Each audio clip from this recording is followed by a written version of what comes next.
Judith Butler is an American philosopher and gender theorist whose work has influenced political philosophy, ethics, and the fields of third-wave feminist, queer, and literary theory. She was born in America in the 1950s in Ohio. In 1993, she began teaching at the University of California in the Department of Comparative Literature and the program of Critical Theory. She is best known for the books Gender Trouble, Feminism and the Subversion of Identity, and Bodies That Matter on the Discursive Limits of Sex, in which she challenges the conventional notions of gender and develops the theory of gender performativity. She has also supported many lesbian and gay rights movements and has spoken out on many contemporary political issues. In Gender Trouble, the key idea is that there is no gendered subject position that exists prior to the performance of gender. Gender is in this sense a contingent event. The gendered subject is something to be accomplished and something that changes according to context. This challenges the central premise of feminism that there is a political subject that requires agency. So she tackles the work of preceding second-wave feminists and argues that there is no ontological self that is feminine. This is a controversial viewpoint because it implies there is nothing other than the performance of self.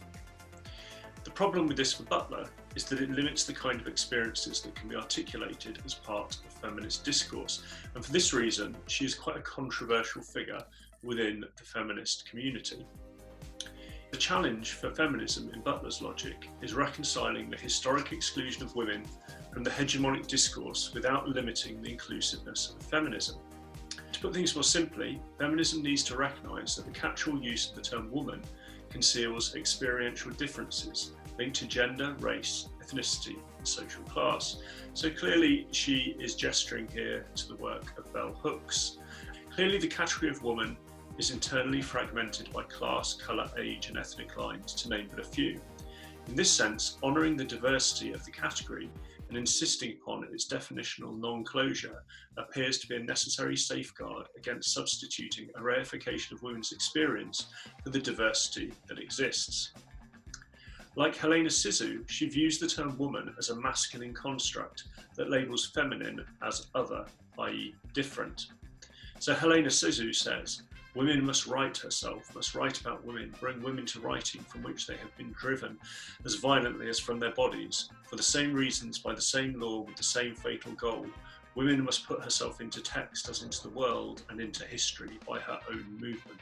So Helena Sisu there kind of clearly having an influence on Judith Butler, but someone else who influenced Judith Butler is Simone de Beauvoir, and she wrote a book called The Second Sex, and she really introduced this idea of women being seen as other.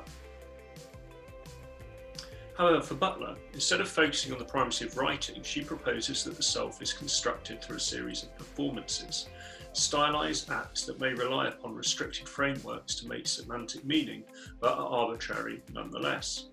So we think about this in relation to situations where men dress as women and women dress as men. It seems like a subversion of this, but she would suggest there is nothing intrinsically masculine or feminine about either male or female. So she also makes reference to the theorist Michel Foucault, and he talks a lot about discipline in the organisation of human behaviour. Michel Foucault talks about the relationship between the body and punishment for crime.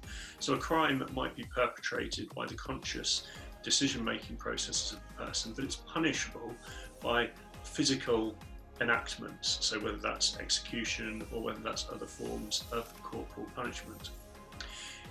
She also borrows the idea of the panopticon from someone called Jeremy Bentham, and Jeremy Bentham came up with a design for a prison in the 18th century, and the idea was by having a circular prison with all the prisoners backlit and one person surveying, that it was a way of keeping order of a large number of people at relatively low cost, because the surveillance and people were unaware as to whether or not they were being surveyed regulated their behaviour. So basically the prisoners couldn't see whether they were being watched and they couldn't see each other, but they knew they could be seen. Therefore they behaved in ways that made them easy to manage.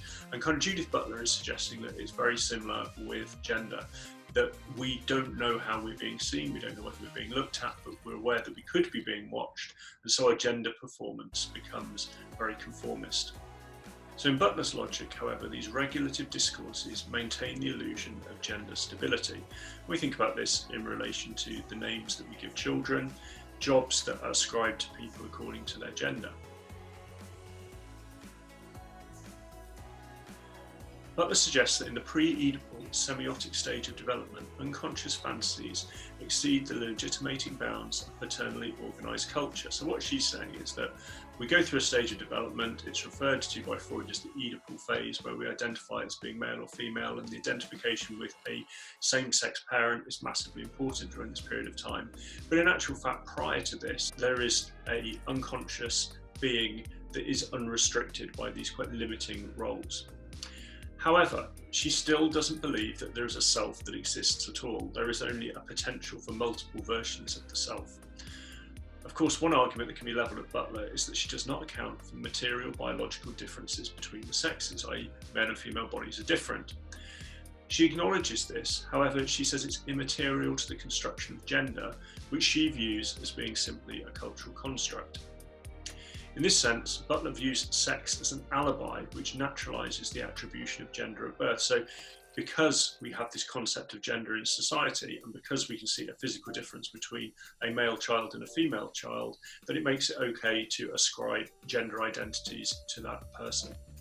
Overall, Butler's view of gender is transforming because it aligns feminism with a more postmodern cultural paradigm. So basically, postmodernism, the collapse of distinction between the real and the simulated, the acknowledgement that the real world in which we live is mediated by technology.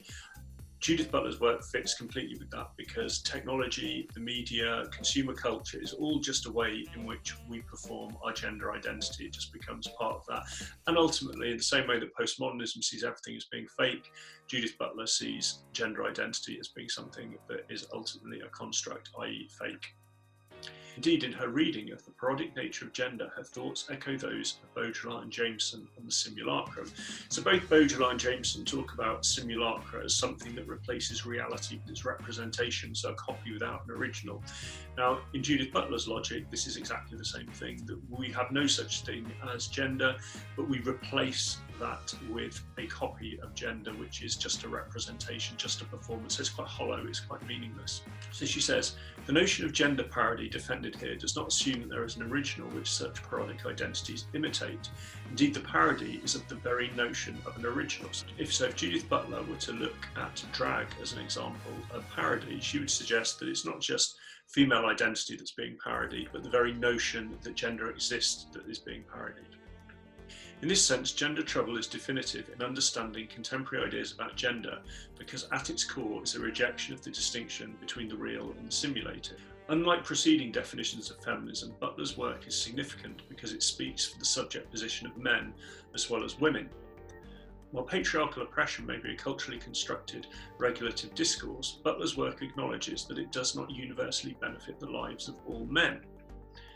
One area in which her work has been particularly influential is that of popular music studies. In the wake of gender trouble, a number of feminists have explored the way in which popular music performances embody Butler's ideas.